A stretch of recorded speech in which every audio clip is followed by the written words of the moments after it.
2022 жылғы ақпан-наурызда Ұлттық қауіпсіздік комитеті қаруды, оның ішінде қаңтар оқиғалары кезінде ұрлағандарды іздеу және оны заңсыз айналымнан алу бойынша бірқатар жедел іздестіру іс-шараларын жүргізді. Маңғыстау облысының Жаңаөзен қаласында елестету қаруын жауынгерлікке қайта жасау жөніндегі цех жойылды.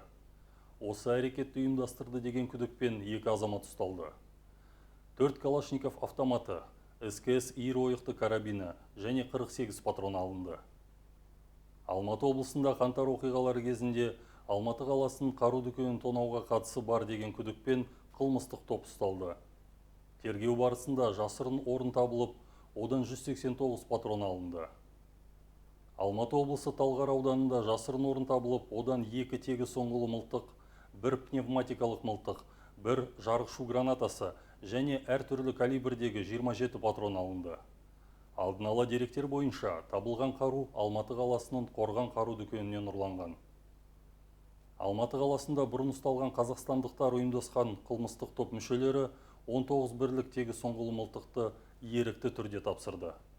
Сонымен қатар Алматы өңірінің тұрғындарынан 9 бірлік қару 274 патрон алынды. Тараз қаласында анықталған жасырын орнынан 1 Калашников автоматы, калибрі 5,45 мм, 31 патрон, оқ-жаттары бар 2 Макаров пистолеті, 12 калибрлі 1 оңғылы келте мылтық алынды. Павлодар облысында 2 келте мылтық, F1 гранатасы, РТВ маркалы пистолет және әртүрлі калибрдегі 70 патрон бар жасырын орын табылды. Солтүстік Қазақстан облысында оқ-дәрілерді ұрлады және өткізді деген күдікпен Петропавл қаласының тұрғыны ұсталып, одан Макаров пистолетіне 961 патрон және Калашников автоматына 741 оқ-дәрі табылып алынды. Түркістан облысында полиция органдарымен бірлесіп Жетісай ауданының тұрғыны ұсталды.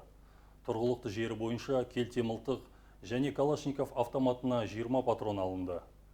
Қызылорда облысында иесіз қалған ғимараттағы жасырын орыннан оптикалық көздеуші бар Тигр маркалы 1 карабин және оған 7 патроны бар 2 оқ-жаттар алынды. Атырау облысында 12 калибрлі 2 тегіс оңғылы келте мылтық алынды. Заңсыз айналымнан барлық алынғаны 47 бірлік қару, 2 граната, 2398 оқ-дәрі.